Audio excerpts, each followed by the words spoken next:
dealing with the climate crisis. We have to laugh so we don't cry. That's why we hired a bunch of comedians to host this thing and not us for the rest of the day. Yep, truly. Before the comedians take over, we wanted to introduce ourselves and just give you a lay of the land for the day and, just say hi. So my name's Allison Biegelman, she, her pronouns. I have blonde curly hair and I'm wearing a black suit, vest, short outfit thing. I'm one of the co-founders and executive producers, as well as the CEO of Yeah Impact, which is a social impact agency that produces high-level events, campaigns, and content strategy that's all rooted in the power of grassroots organizing. And we produced the summit this year. Yay! So grateful to be here. I'm also 29, and I came into entertainment activism when I was 19, when I started organizing at my film school. And then at 24, I co-founded a grassroots coalition that mobilized thousands of entertainment professionals who wanted to use their power and positions to make an impact. People like me who came into this business. I came in as a TV writer, but I wanted to make an impact. And I'm assuming a lot of folks like you today who want to show our industry that activist is not a scary word, and in fact, engaging in activism only enriches our personal and professional lives. I love that, Allison. I'm gonna need "activist is not a scary word" on a T-shirt if I can get it for me. I totally agree, Allison. And also, you would think this industry would embrace activists more. They're trendsetters on the forefront of cultural shifts. I mean, just look at the activist orcas currently blowing up the internet. Woo! And yachts. Clap if you're Team Orca. Woo! Hi everyone, my name is Heather Phipps. My pronouns are she, her. I am wearing a black and white suit and I have reddish brownish hair. I'm a co-founder and executive producer of the Hollywood Climate Summit, as well as the program director at the Redford Center. And I became a co-founder of the Hollywood Climate Summit because the more that I worked in this industry, my experience really became increasingly divorced from my personal reality. So in the background of working in this industry, I was also watching the climate crisis transform my hometown, Big Bear, California. I watched some of my favorite childhood places burn to the ground, intense drought caused bark beetles and biodiversity loss, and even though it's just 2 hours away from here, it was infuriating to feel that Hollywood was by and large committing to looking away from the truth that the climate emergency was already here. I feel the same way, Heather. I'm Allie Weinstein. I am also a co-founder and executive producer, and this year I'm our director of programming for the Hollywood Climate Summit. I use she, her pronouns. I have medium-length brown hair, wearing a lime green suit jacket, and lemon pants. Woo! I'm a television writer and climate storytelling consultant. Can I get some love from the TV writers in the room? Woo! Love! As a TV writer, I believe that storytelling is one of the most powerful tools we have to fight the climate crisis. Look, we have less than 7 years to mitigate the worst effects of climate change, and what writer doesn't love a deadline? That was funny! That was funny! That was our favorite joke, guys. Yeah, it really was. I've been writing climate scripts since high school, and I've been a climate activist since far before that. So it was really disorienting, similar to Heather, when I got to Hollywood and it felt like no one was talking about it. So I realized that in order for me to be able to write what I care about, I would have to advocate for deeper understanding of the climate crisis and to destigmatize talking about it in writers' rooms, in offices, on sets, everywhere. When we had our first meeting for the Hollywood Climate Summit, in January of 2020, I was 24. I'm a TV writer now, but at the time I was an assistant, and it was a role where I was always seen as the least powerful person in the room, and I was still able to come together with our team and build this community. Professionals at every level of the industry have the power to make change. Snaps to that. Our goal in developing the summit was to create a sexy industry space that bridged climate justice and entertainment, where like-minded professionals could come, build long-term relationships that they could then use in their jobs, of course, and of course an inclusive community where we could come and learn and also like mess up and not feel judged. And all of this, of course, done in our own professional language of the entertainment and media landscape. And as it turns out, y'all, growing a movement requires the exact same skills that you need to survive in this business of entertainment. People think that, this type of work, the organizing, is protests and late night dive bar conversations. And of course, that's part of it. That helps mobilize us as activists. But really the day-to-day is producing, writing, marketing, and fundraising for our passion projects. That's right, and this really is a passion project. Despite the grandeur of the event today, we did not start this summit from an abundance of resources. We did start it because of Nina Sadowski, who gave us our first fund. Woo! Everyone shout out to Nina! Yes, Nina! So this is very much so a grassroots effort. Oh, hi everyone. And we are fueled by a tiny but mighty team of activists within the entertainment industry. We're mostly volunteering our time on the side of our full-time jobs because we all deeply believe that in order for this to become a priority for our industry, we need to build a culture of excitement and we need to organize. And when we did organize, people really showed up. Every year, our attendance, our partners, our community, and our programming has doubled or tripled, and we've now had people attend from over 52 countries. And thank you to everyone tuning in online right now. Woo! The rapid growth and enthusiasm within just 4 years has really proven to us that as creatives, we are ready to advance the climate conversation. We were, and still very much are, a grassroots team. As we said, if anyone had an issue with parking, I'm sorry. We're on a mission to humanize the climate emergency through pop culture. And we're doing this by bringing accessible and joyful climate action to the community that creates culture, which is us, everyone in this room. So now I want to thank a lot of people. Oh, am I missing something? Yes, Oh, sorry. I'm so sorry. I really We cut up our speech on these cards. and Yeah, y'all, not 3 in hours the of right sleep. order. Let's go. So what Allison just said is what we're going to do together this week. Myself and our team went into this year's programming focusing on the idea of building excitement. And not excitement in a flashy Hollywood sort of way, but excitement as in, I'm so excited that I've never heard anyone talk about climate this way. Excited that I feel inspired to take action. Excited that I see myself in this movement. Excited to realize that climate organizing can be rooted in joy. Every year we prioritize connection and conversation, not just listening and learning. We encourage you to sit in the theater next to people you don't already know, so that when the panels turn into workshops, you can build your community and meet new friends and collaborators. We also encourage you to join us at the other events this week, the rest of the summit programming tomorrow, as well as our events that are designed to root us in that community, like our Eco Bash party on Friday night and our Earth Sessions on Saturday, which is a movement and music experience in partnership with Intersectional Environmentalists and Walk Good LA. And you'll also be able to meet many of our community partners there and local climate activist groups. We also feel like it's really important to embrace and contribute to making this a safe space where people can make mistakes and ask questions. Everyone should feel supported in coming into this movement exactly where you are. It's not a test to be here, and the breadth of topics is meant to inspire you and help you find your place in this movement. And make no mistake, this is an event to call in Hollywood action.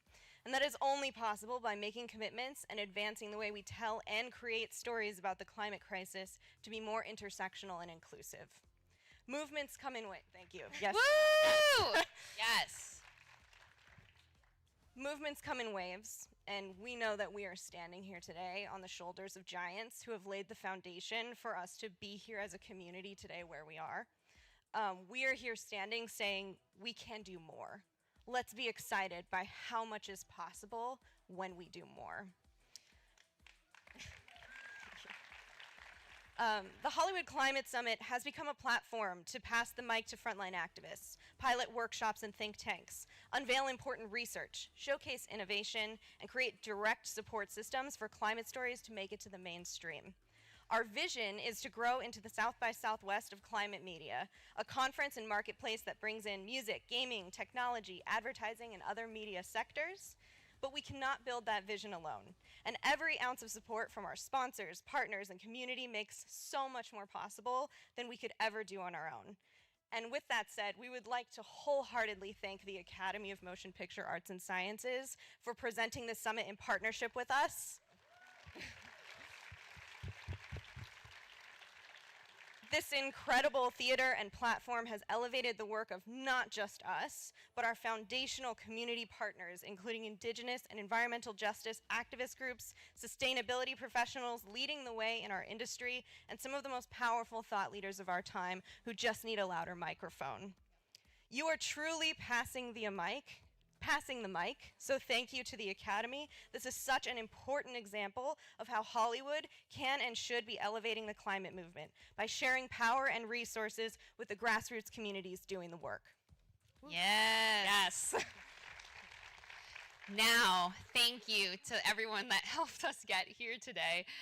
So thanks to our sponsors, Earth Angel, Good Energy, the Center for Cultural Power, NRDC Rewrite the Future, Probable Futures, Bloomberg Philanthropies, The Green Shot, Meta, Scriptation, Fossil Free Media, Gas Leaks, Earth Justice, Netflix, there's more, CAA Foundation, UTA Foundation, NBC Universal, the Redford Center, USC Annenberg Norman Lear Center, Hollywood Health and Society, Unger Media, Queer Brown Vegan, Real Green Creative BC, Vegan Women's Summit, Rare.org, Plastic Pollution Coalition, almost done, Earth Studios, Cinelise, AMP Safety Consulting, Flow Water, ARCUP, and Game Changer Films. Thank y'all for your support.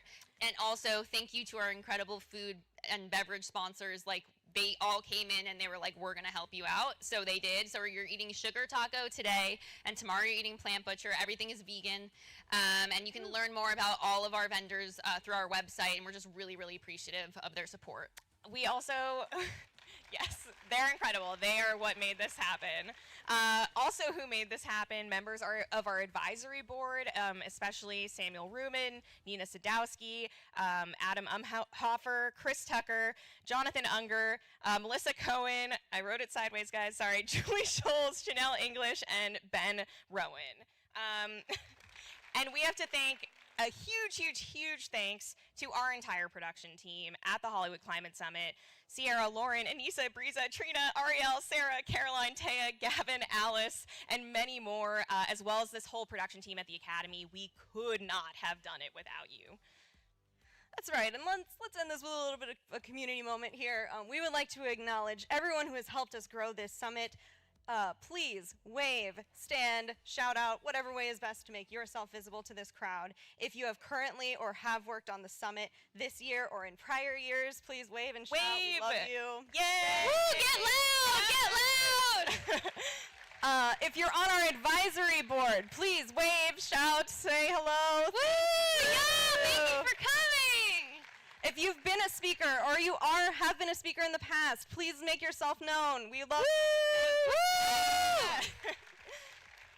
If you're a community partner or if you're a sponsor, again, please wave. Welcome you. Thank you. And if you've previously attended a summit or if you work in sustainability or do climate work of any kind, wave your hands. Woo! Notice these people! Thank you for being here. We are so much more powerful when we're doing this work together. This is the Hollywood Climate Movement. Welcome to the summit.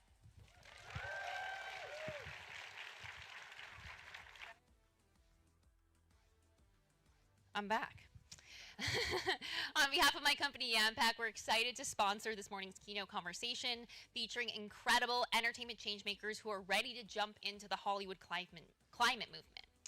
We knew this was the perfect conversation to kick off the summit because the folks you're about to hear from are not experts, and they don't claim to be. They're learning, exploring. Climate justice is messy, y'all, but they're diving in headfirst with excitement and joy, so we hope you leave this panel feeling all of it, everything, everywhere, all at once. And apologies for that pun you've heard 1,000 times. And now it's my pleasure to introduce Oscar-winning producer Jonathan Wong.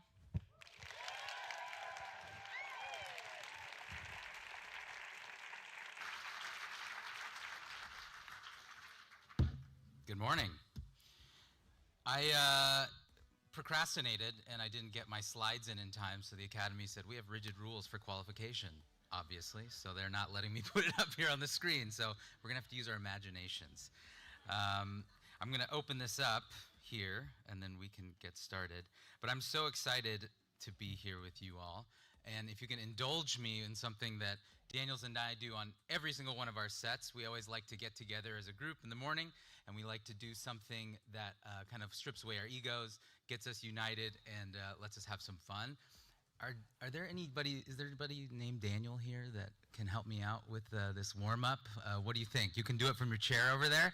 Okay, why don't we all stand up, please? We're going to do a morning warm-up.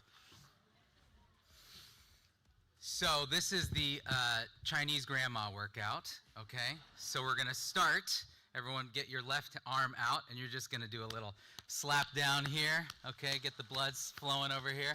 And then right arm, okay? You guys are doing great, doing great. Let's get the chest, okay? Get your back. All right, all the way in lower back. Back down your legs. Don't worry. Front of the legs. Okay. Now let's stretch it out. Yeah.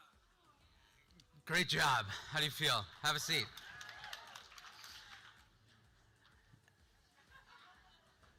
Okay. Last time I was on a stage, it was actually accepting one of these, and the butt on this one is much nicer than the one that I have at home. Well, I've made some movies and tried my best to do less harm than good. As I said, I'm not a climate scientist. I feel self-conscious even saying I'm a climate activist, but I'm someone who loves this planet and our industry deeply, and I want to see the survival of both for as long as humanly possible, ideally past my life, past many, many, many, many lives. On Everything Everywhere, we did some good. We made some baby steps. We hired an eco-coordinator. We made sure that our food went to farms or to homeless shelters. We made sure that we could do the best we could, but these were all very, very small, teeny, tiny steps. But as we finished the movie and we started thinking about the next film, we want to think about our industry at large and thinking about how to scale up. I was kind of naively optimistic. I thought, oh, well, all we have to do is kind of just swap out to the bad stuff and plug in the good stuff, right? And that just seems so easy. So yeah, like less fossil fuels, more solar panels, right?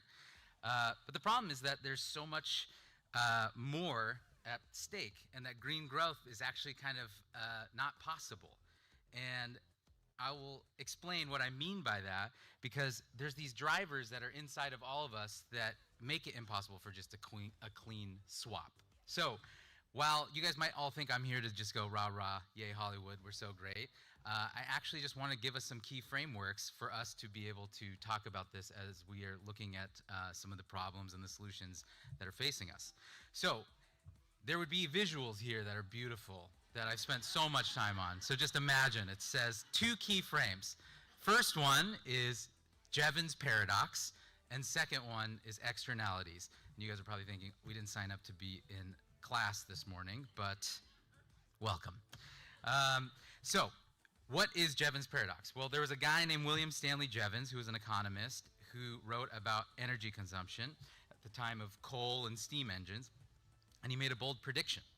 And in his prediction, he said that paradoxically, again, there would be visuals here. So let's imagine that there's a y-axis and an x-axis, and there's a curve that goes like this. You guys with me? Okay, so this y-axis says the cost of production, okay?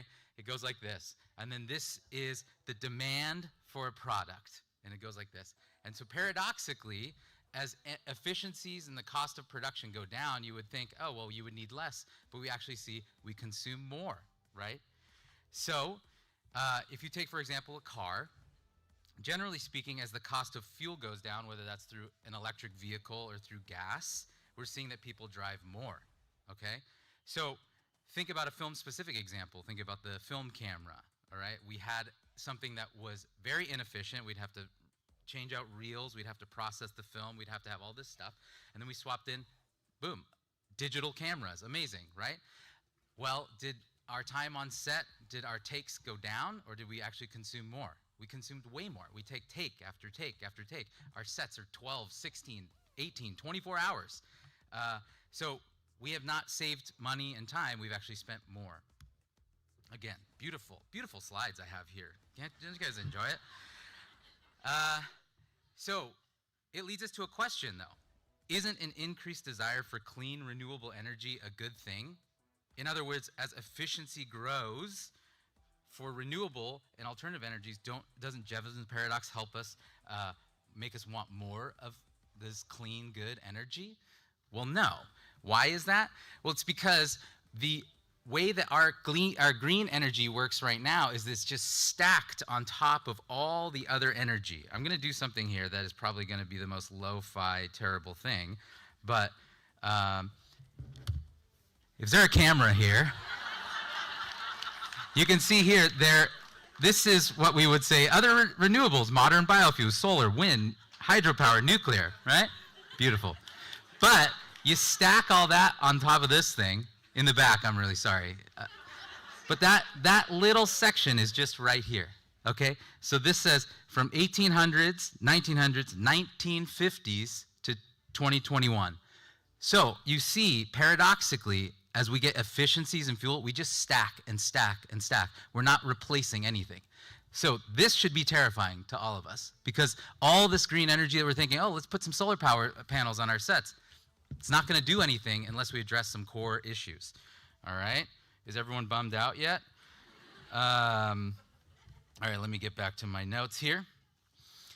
So, as we go through this summit, I challenge us to recognize these red flags that we have, right? That we're seeing we can't just swap bad fuels for good fuels, because right now we are insatiable. As soon as we get a little more appetite, we just stuff it with more energy and energy and energy, and that's a problem. Okay, and what is that problem? It is our egos. It's this belief that we can endlessly consume at an infinite pace on a finite planet. And think, for example, of our egos on a film set.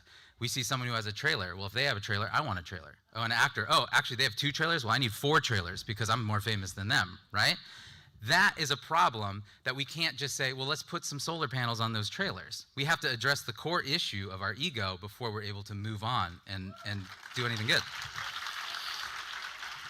Ironically, it's also the perfect acronym for the driver that pushes companies to keep stacking more and more on top of energy curves, and that is the embedded growth obligation, our ego, right?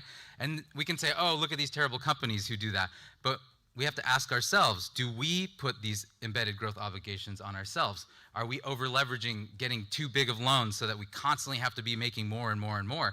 Are we doing that on our film sets? Are we doing that at our own production companies? These are the tough questions that we need to ask ourselves as we're here at this summit. So that's the first one, Jevons paradox. The second one is externalities, okay?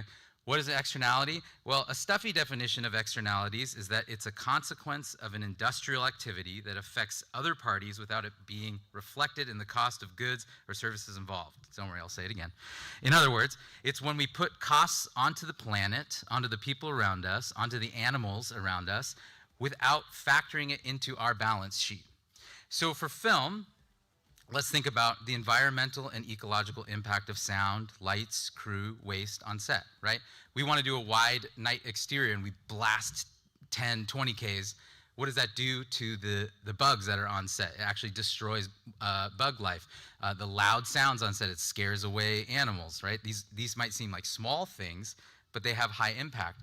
One of the things that Daniel Scheinert loves to say is whenever it says at the end of our crawl, it says no animals were harmed on this set, he always wants to add a caveat, except for the tens of thousands of animals that we killed to consume on this set, right?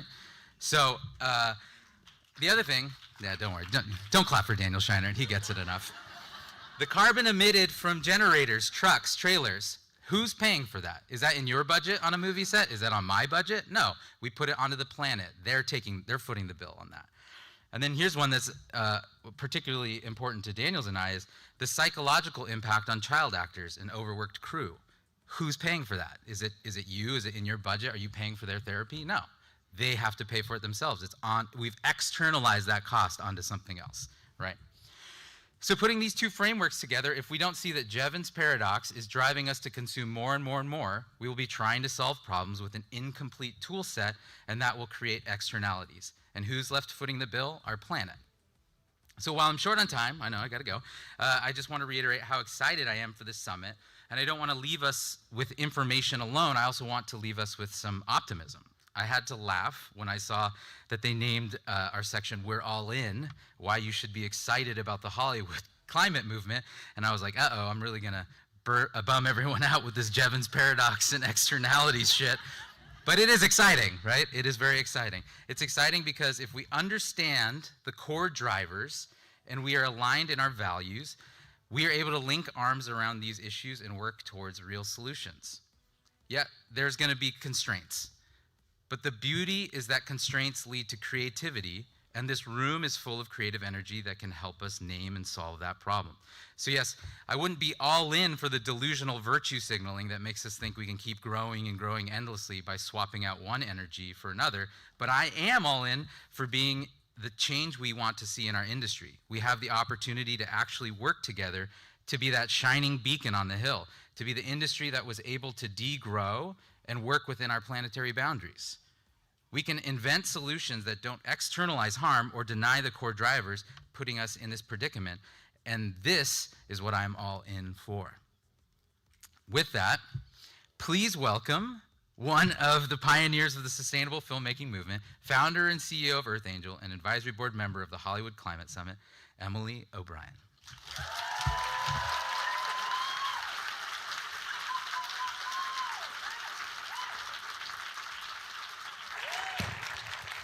Good morning, Hollywood. How's everybody feeling?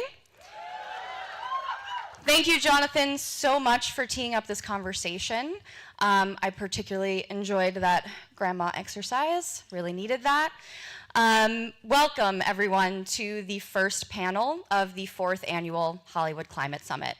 My name is Emily O'Brien. I use she, her pronouns. I am a Caucasian woman who has short auburn hair, and I am wearing a fabulous blue jumpsuit.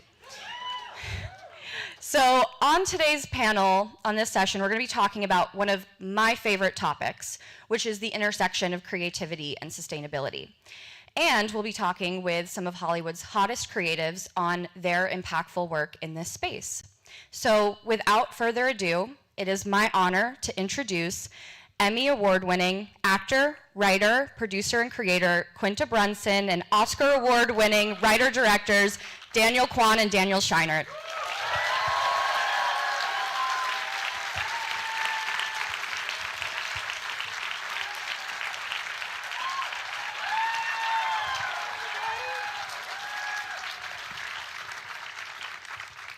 Wow. Hello. So on behalf of climate nerds everywhere, can I just say that we're really excited y'all are here.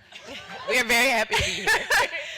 If you wouldn't mind just doing brief introductions of your pronouns and visual descriptions, that'd be great. Quinta? Yes, I'm Quinta Brunson. My pronouns are she, her.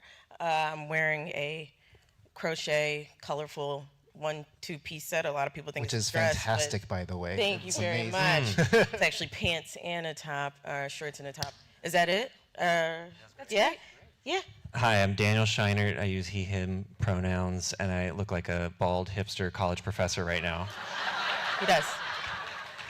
I'm Daniel Kwan, also use he, him pronouns. I am a squat Asian American man with unfortunately sparse facial hair and a jean jacket.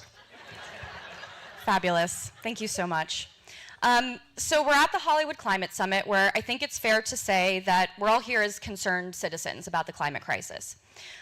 Many of us here are working on this issue within our own respective areas of the industry, but you all are in the very unique position of being visible leaders in this industry who are not afraid of pushing boundaries and calling awareness to these issues. So we would love to hear about some of the defining moments in your careers where you felt compelled to not only make great content, but to also make a difference. And Daniels, we'll start with you.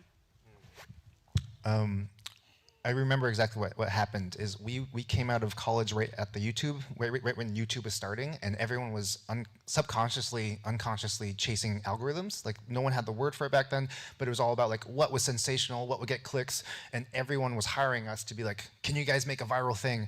And like halfway through that process, like we were doing it for a year, we kind of looked at each other like, what are we doing? This is such an empty way to make things. And if we're going to hijack this weird system to, get clicks, can we pair that with something actually meaningful and personal? And I think that was like one of a really defining moment for us early on, where we were like, I don't want to waste my time. I don't want to waste all the viewers' times. And that sort of became like a guiding light through our whole ethos behind why we make movies. And it wasn't always about climate. I will say that Scheinert has always been like a degrowther from the very beginning. He's always about less is more. It's a new word for us, but yeah, I was like, yeah, John just started using that word the other day. I was like, ooh, I'm a degrowther. Cool. Yeah, that's interesting. I feel like we started thinking about what we were making a couple years into being like, YouTube click chasers. And then I think for me, when we made Swiss Army Man, there was something about being out in the woods making a movie that made me like more self-conscious than ever about how we were making the movie. We pushed ourselves too hard. There was garbage everywhere. Like even the script of Swiss Army Man was inspired by us. We rewrote it after we scouted locations. We wrote more garbage into the movie because we would go to all these public parks and be like, "Whoa, it's so interesting." There's like beautiful national forests. You'd be covered like with looking at Cheetos. redwoods Yeah. and you'd be like Cheetos or like 2-liter bottle of soda, and like we rewrote the script around that because it was what we were seeing. And then and after we made that movie, we had this really intense debate about making the work the best it can be, like the product versus the process. And I was way more process, and I was like, if we keep making movies this way, I don't want to do it. Like I didn't like how hard it was. It took too big of a toll on me, and so the conversation changed, and John and I went and made a movie called Death of Dick Long. It's not a porn, and that movie became a huge experiment in how we make movies, and that was the first one where we really, from the very beginning, started talking about like how sustainable can the shoot be and how much can we engage in the community. And it was an education. It was really rewarding. Amazing. And then what was the question again? I'm sorry. I got caught up listening to No, them. I completely understand. What made you feel compelled to not only make great content, but also make a difference? Well, similar to the Daniels, I also came out of the click world, the YouTube world. My whole world was digital. I came into adulthood as Facebook came into existence, and my whole world was social. And although I didn't set out to be a digital creator, my life just kind of veered into that direction. And similar to you guys, I was like, this is not the way I want to make content, because I feel that this quick consume and throw away, it's funny because it's kind of part of the theme here, it has no longevity. It's not sustainable creatively. This is not how I want to tell stories. I want my stories to last longer than a minute on the internet. Like, I know what will go viral, but then I know what will have lasting impact. So that was huge. And I just knew I also wanted to implement messages without trying. And when I was making shorter content, the message had to be much more, you couldn't do medicine in the applesauce. It had to be about that. And I wanted to make television where I could slowly feed the message in over time. And as far as climate, for me, I was like, man, I'm Black. I forgot to say that in my description, but I was like, a lot of people like actually have like race super fucking handled right now, and that's tight. Something that I feel like no one is focusing on, especially as it pertains to minorities, is the climate crisis in conjunction with, race. All of those things were just rattling around in my head. And a real defining moment for me, it's going to be very corny, but I think we should be honest about what moves us, is I was obsessed with this Michael Jackson video when I was a little kid for the song Earth Song. And, here was this man at the top of his game, known for making pop songs, and he chose to make he started making music about issues, and Earth Song was this really compelling video that I just was obsessed with it when I was younger. And then I watched WALL-E, not my favorite Pixar movie by a mile, but it's just not. I just don't think it's that good. No good. But I was like, this children's movie has changed the way I think about what we're doing. But at the end of the day, that was a movie about a robot and another robot falling in love. But the whole backdrop was this message of like, what are we going to do about the planet? And that changed how I thought about how we could talk about trying to do something about the climate crisis. Amazing. In my work managing sustainability on set at Earth Angel, there's a very common school of thought that I see play out a lot, where creatives will resist certain sustainable practices or approaches because they feel as though it restricts or inhibits their creativity. I was wondering if you all can speak to this phenomenon, if you've encountered it in your work, and maybe some ways that you're contradicting it. my answer to that is so brief. I just think it does the opposite for me. It serves as inspiration. It's not a hindrance at all. I am living for the moments where I can make Ava say something about the climate crisis, and Abbott or Jacob, and that is so inspiring, and there's so much gold to be mined there. So I just feel like it doesn't on the screen or even behind the scenes. I'm excited about opportunities to be able to make our set more green. So, yeah. I like they keep saying, like I've always kind of been excited about trying to like play with the process and how we make the movie. But in moderation, like sometimes I am the person pushing back because I try to be conscious of just like how hard my crew's job is, and I know that if I ask them to do something that's going to make their job 3 times harder, that isn't going to catch on. But there's so many victories where it does make the movie better, their job easier, and everybody on set happier. And those are the ones we're always looking for and chasing, to be like, oh, you get real plates, real silverware, and delicious food, and it's better for the planet. That's going to catch on. That's so exciting. And so there is always a bit of a conversation with all our department heads about like, please tell us if what we're asking is going to like suck. But I'm so happy when we find these ways for it to just make everybody happier to be there and prouder of what we're doing, you know? I think that's a big part of it is you can't go top down. You know, top down is way too restrictive. People start to really begrudge doing anything about it. You just have to open the conversation to all your leads. Everyone on your crew who runs a department is like, do you have any ideas of how you live and work in this department every single day? Do you have any ideas? And like a lot of what we've been learning is just how quickly people want to align with this idea of trying to make our movies more sustainable.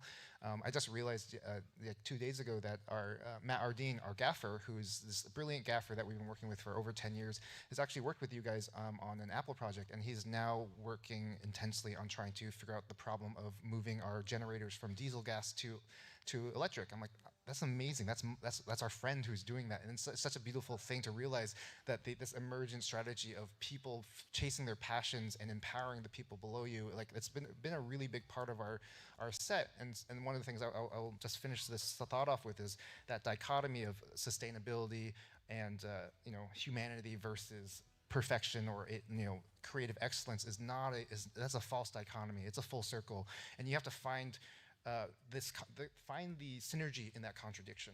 And that's kind of what's beautiful is like people ask, how did you pull off everything everywhere all at once for $14 million? And that's after all the COVID protocol stuff.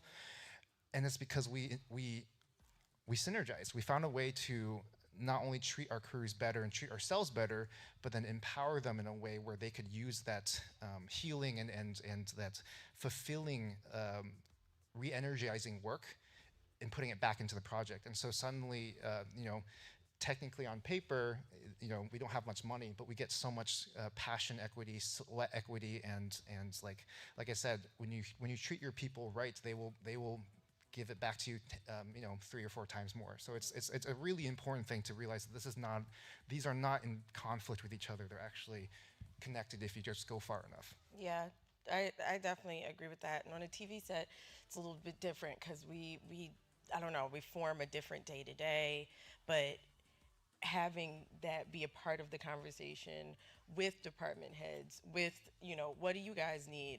I really wanted to switch out plastic bottles on our set. Small thing, but I was like, I really cannot. One of my friends in the audience today, Kim, and Kim, a lot of people know her. She's in sustainability at Universal. Kim, are you proud of me for saying your job title right? I usually say she's on the green team at Universal. But anyway, we talk and I'm like, I just can't have plastic bottles all over this set, but I know who probably uses plastic bottles the most, and it's our below the line crew members. These are the people who are, carrying things, set deck, doing like the hard jobs. And I was like, how do you guys feel if we switch to like these really fucking fancy, like, what about you can refill them? Like, I'll buy them, everybody, what do you think? And then that was a change that got to happen from, from our below the line, I hate that term, up. And I think that just really makes a huge difference. Completely agree, and thank you so much for bringing in the bottom-up conversation as well, and having things be crew-led and empowering people to take this on within their roles. I think that's I've definitely seen that work over and over again as well. So we have Hollywood here on its journey to embrace climate action, both on screen and off screen. We're seeing this larger demand for art and culture as climate solutions as well. So as writers, actors, directors, producers, what excites you the most about harnessing your creativity to help us all realize the climate resilient future that we're all working towards? I'm excited with Abbott in particular. Abbott is a show that's on network television and reaches. Oh, thank you. And and reaches a lot of different people. And I know I try to do market research with my very own family. They don't.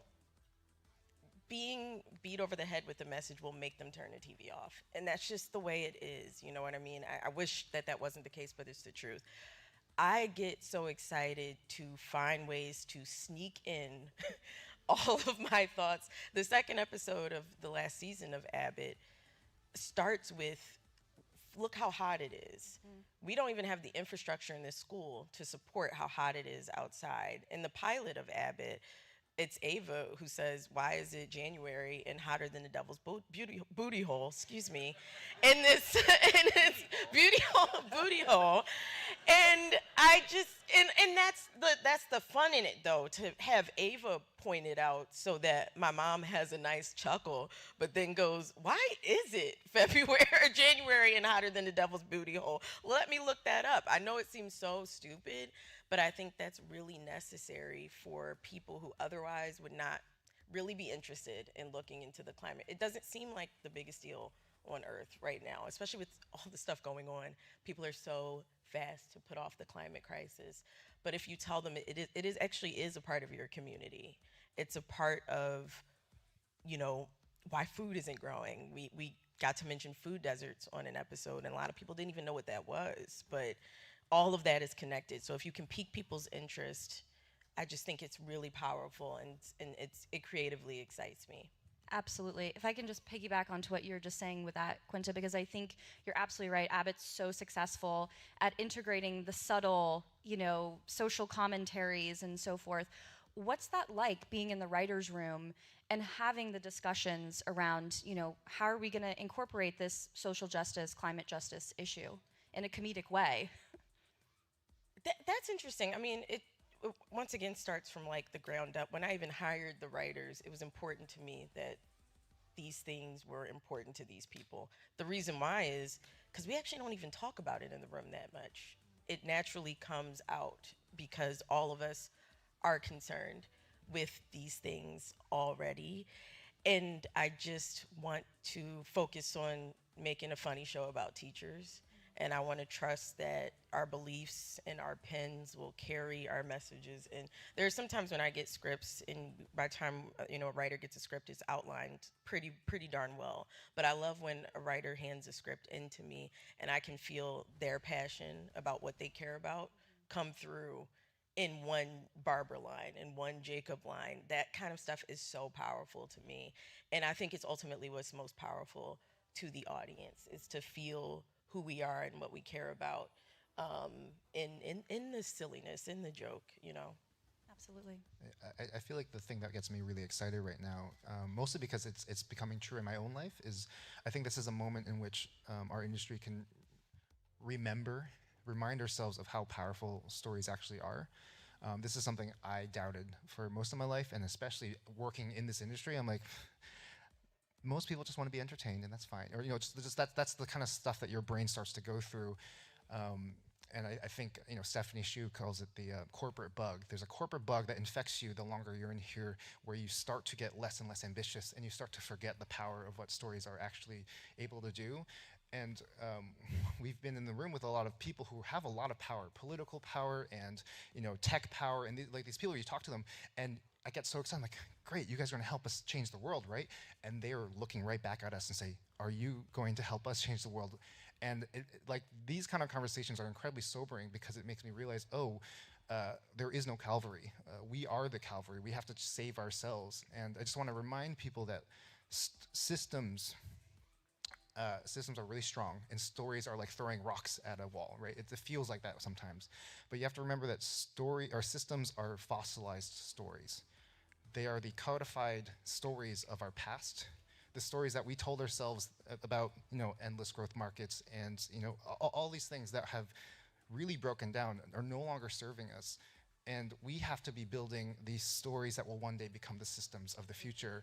And that is a huge task. I don't know how to do it, but I just want to implant that seed into all of you here to remember we are not here to make, I call it fast entertainment. There's fast fashion, there's fast food, fast entertainment. How much stuff can we pump out? How much attention can we suck and extract from our audiences?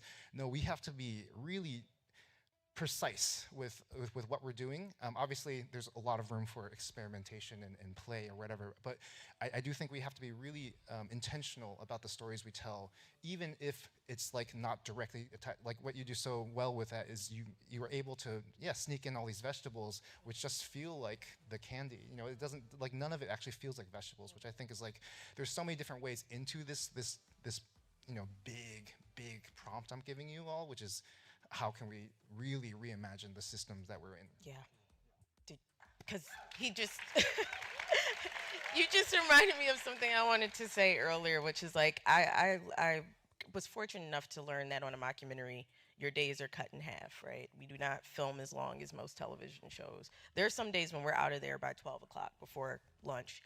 It is, can you imagine? And to the point now where, like, I have gone on other sets and I'm like, not 4 o'clock, like, not nighttime. I'm so spoiled, and it's unreal. And then we have kids, and kids pumpkin out, and we really want our kids to work as little as possible. We have a former child actor on our show, Tyler James Williams, and Tyler is very intentional about we're not going to work these kids to death. I've been in that before, and I don't want to be worked to death. I want to do my job well so that these kids get to go home and go be kids, because he didn't get to do that. He wants those kids to be able to.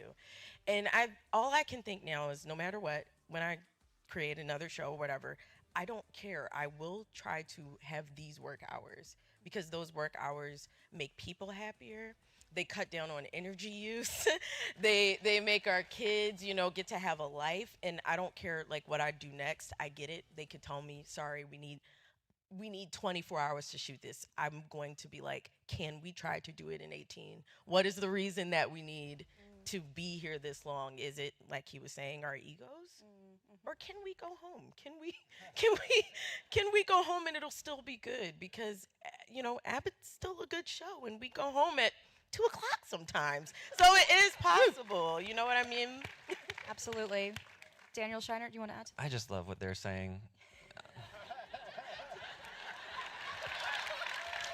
Ditto, yes. Well, Daniel Kwan, you sort of started to dig into the systems piece, right? Which I think is such an important note here, because there's so many layers of decision making that has to happen when you're producing a film or a television series. And you all have to make a lot of decisions every day. So how do you navigate creative decision making? You kind of just touched on this a little bit, Quinta, when you're trying to stay true to your values, but the systems we're operating in often don't share those values. I think one of my roles in our collaboration a lot of times is like I enjoy being the forest, not the trees guy, where I'm just constantly being like, who cares about all those details? Like, I'll get really bored in a meeting if we're not talking about the thing that we all agreed a few weeks ago was the priority. And it's really helpful a lot of times to kind of just stop in pre-production or in the writing process or whenever and just try to remind ourselves, like, okay, here's what we're going to do for the next 5 days, but what really, really matters. Let's remind ourselves that way. When it gets hard or complicated or there's pushback or something, we can just be like, oh, let's compromise there. Which I think segues into sustainability a lot of times, where we just start to realize that, like, this gag is going to require like 2 set builds and a huge company move, and for us to bring in like 20 new crew for that one day, and then it's so nice to kind of remind ourselves like, and that gag doesn't matter.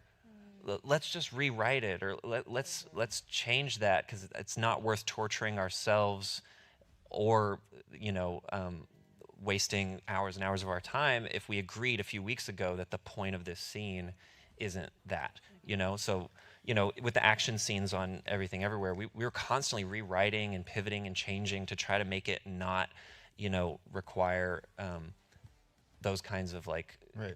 It's the kind of wasteful thing that you learn by accident through music videos, because music videos you usually get like, one day to shoot, $10,000, and you have to do the impossible thing, which is like make something actually good. And because of that, we really had to knuckle down and plan for the worst constantly, and we got really good at just pivoting, rewriting, and we call it collaborating with the universe, where we're like, oh shit, this is going to cost way too many, like, how did we do 1 million locations in our movie with whatever? It's like, well, if we drive to all these different parts of town to get the perfect location, we're going to obviously add a lot of carbon into the air, but also we are going to kill time, and time is money. And so Charnet was really... And do company moves, yeah. I would constantly tell our AD or our location manager for certain vignettes, they'd be like, where are we going to shoot that? And I'd be like, whatever's near. Yeah. Like, I don't care. And it's so, just a monkey. Like, exactly. we'll find a rock, and there'll be a Exactly. monkey in front of the rock. Like, we're not going to do a big company move, So, and I mean this seriously, if you are a writer, director, producer, anyone who has a little bit of power in this industry, take an improv class, because you are going to be improving with the universe in a way that will allow you to not only make something more sustainable, but also make it better. I actually think people always say this, and I think we forget it, the bigger our egos get and the more our budgets grow. Limitations is where creativity really grows. Spielberg always says that, his worst movie ever was the movie that he made when there was no limitations. And so after that, every single time he started the production, he'd say, don't let me go above this number. And I think we have to look at the fact that all of our movies are bombing this year. The costs Not all of them. Not all of them, but exactly. But like, our costs are going like this, while our technology should be going the other way, right? The only reason we exist is because we grew up in a time when the 5D Mark II came out and Adobe Suite came out. Like, it's all accessible to everyone. It's totally free. We got really good at making big things for very little. This is how the whole industry needs to be thinking. How do we cut costs? Not with labor. Always pay people. That's the one thing. That was the one thing that. It's funny how that's always first to go, though. Exactly. They're like, cut costs. Yeah, well, all those people. You do not need. Yeah, exactly. You do not need a techno crane every single day just in case. That is the default. We have to change our defaults and say, which days do we really need the techno crane? And that's how we usually only have a techno crane for one day on Everything Everywhere, maybe 2 days. I forget how long. There was that one day you were mad at me that I cut it. Right. Yes, We were on a stairwell, and then they were like, we really could use a crane. It was today. a pain in the ass, and our crew hated us. But this is that kind of tension. And you still won an Oscar. Yeah, exactly. Yeah, see, I was right. I will say we got the crane the next day because we're like, this is brutal. Yeah, it was but a bad anyways, day. I will say just my one thing for people to apply to your own sets. It becomes really natural for us, and it's really unfair for us to be up here to talk about this stuff because there's 2 directors. There's 2 brains who are working normally a job of one person, and so that frees up so much energy and time to think about this stuff. He thinks so much about process. I think so much about the final product, and that tension is really frustrating, and we fight a lot, and it's really whatever. But that is why we're able to. They're kind fights. They're kind fights, exactly. Yeah, but I think find that person who is the opposite end of the spectrum of you. Whether it's another producer, a writer, a DP, someone who is going to think in those terms that will really push you outside of what you think a film shoot should be. So I think that's like a really easy way to just set you up for success. Yeah. Absolutely. Last and final question. I'm so sorry. We could talk for hours here on this topic, and it's so fascinating. In our last few minutes here, I just want to remind us all, we don't make films or television alone. We're not going to solve the climate crisis alone. We achieve extraordinary things in this industry every day through the power of community. And I would love to hear how you would all advise that we tap into the power of community when we're looking to, foster this climate resilient future and to realize the change we're trying to see. You all have built such beautiful communities. How can we leverage that going forward? Yeah, when we made The Death of Dick Long, not a porn, my partner Steph helped produce it, and she's not from film world, and her title was the Community Outreach and Sustainability Producer, and we You guys can steal that. Yeah. Please do. But it ended up being just so fun to combine those two things because we kind of talked about how like big box stores kind of frustrated us, and flying everybody in or flying gear in frustrated us. And the point was to go back where I was from in Alabama and make a movie and cast and hire locals, and those things were sustainable too, because it's like, oh, they live down the street, or, and we shot on location, and you fed the pigs. And all the leftover garbage went to a pig farm, and we would just go, if everyone's have a bad day, they get to take the compost and go feed it to the pigs. And we asked the farmer, like, are they okay with coffee grounds? And he was like, man, if you lay down, they'll eat you. He's like, feed them anything. They were scary, huge pigs. Anyway, what was the question? Community. Community. Like, and a call for set pigs, it sounds like. Call for set pigs. Yeah. Find a farmer. Yeah. But it really like paid dividends because we got like nonprofits in the community were suddenly supporting us and donating things for free because we had just donated stuff to them, and we would get volunteers, and we met a guy who was gonna let us rent his house, and he just loved us and our vibe and ended up donating trucks and 3 more houses, and his nephew who had a dirt bike, and like by getting to know the community and not being that film set that just bulldozes in for a tax incentive with 100% out of towners and buys everything up at the big box store and throws everything in a dumpster. Like it did look more expensive on paper, but it saved money in the end. And I think the same happened on Everything Everywhere because we fought to shoot in LA where our cast and crew lived. We were able to like get favors and have people work twice as hard because they were so grateful that they got to go home and be with their families at the end. And like, but it didn't look cheaper on paper, but it was. And I would love it if we could find a way to make the balance sheet more accurate. How do you put externalities in there? How do you convince a financier like this looks more expensive, but it's gonna be better and cheaper? Like find those solutions. Like, and I think community is how you do that, how you push back that math,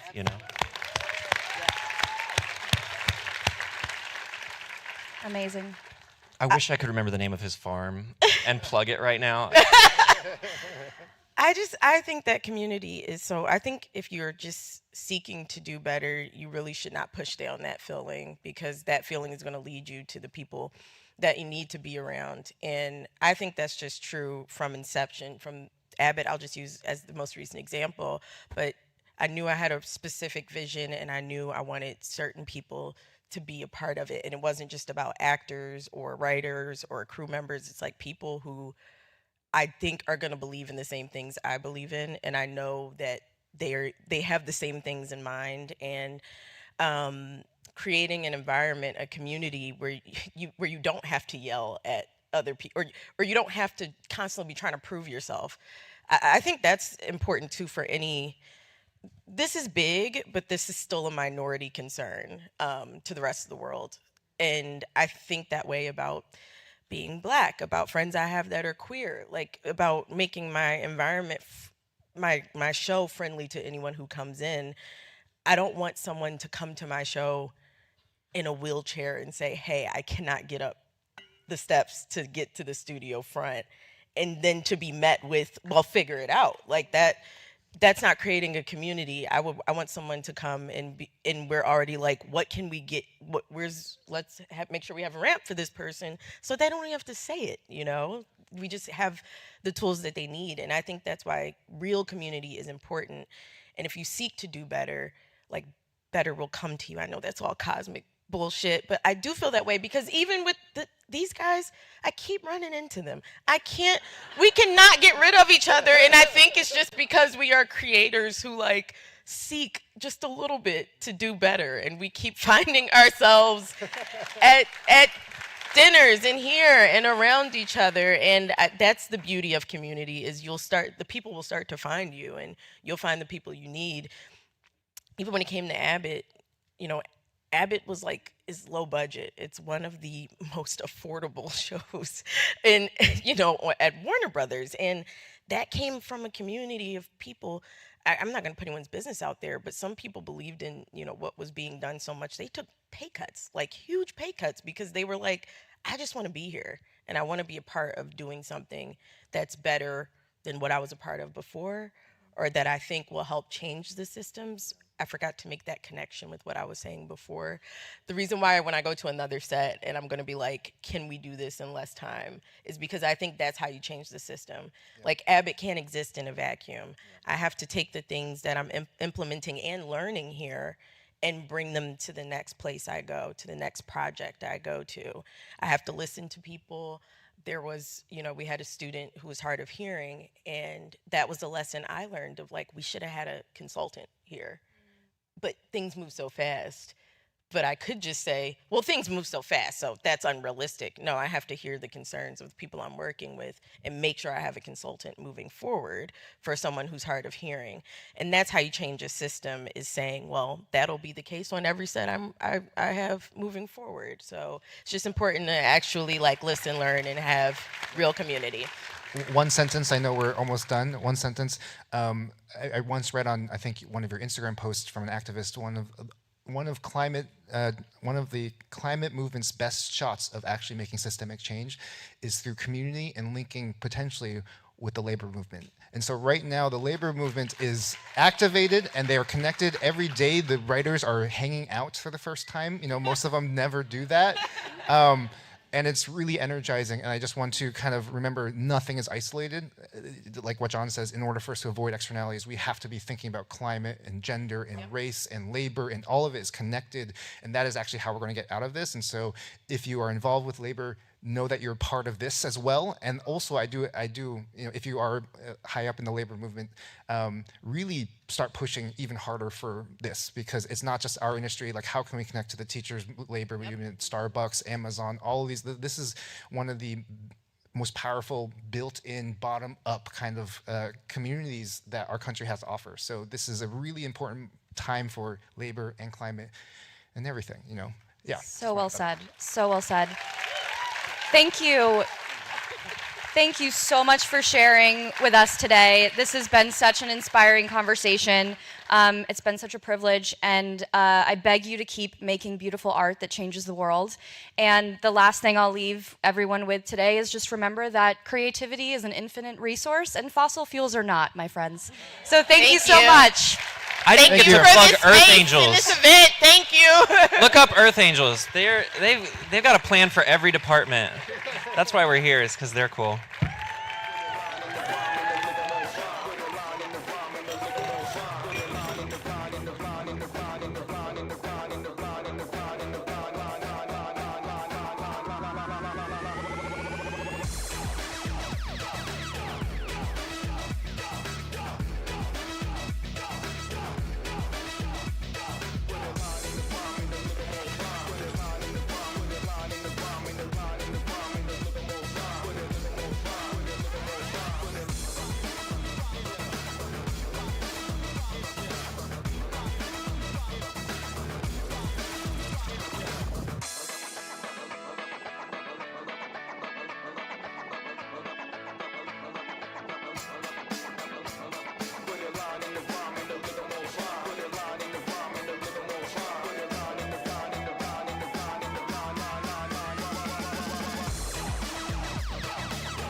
For tens of thousands of years, we have been stewarding the world's most vital ecosystems, living by a code of wisdom passed down from those who came before us.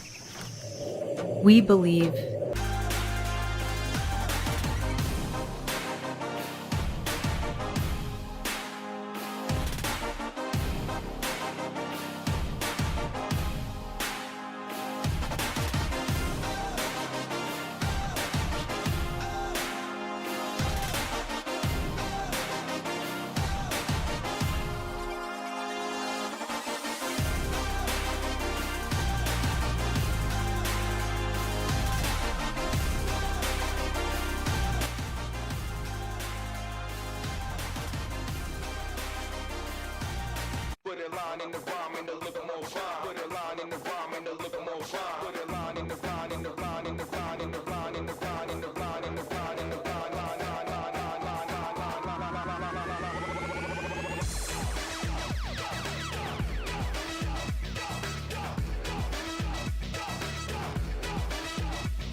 let them fool you. Methane is the worst climate warming gas. I would like to know from all of you if you have anything to add more than what you've already said about how close is the threat of gas? How close to home is this danger? Yes. Cool. Yeah, I can. Yeah, go again. For me, natural gas, it's still a dirty fossil fuel. It's something that we call like a bridge fuel, something that we don't want to continue to invest in. Natural gas pipelines are all in our homes for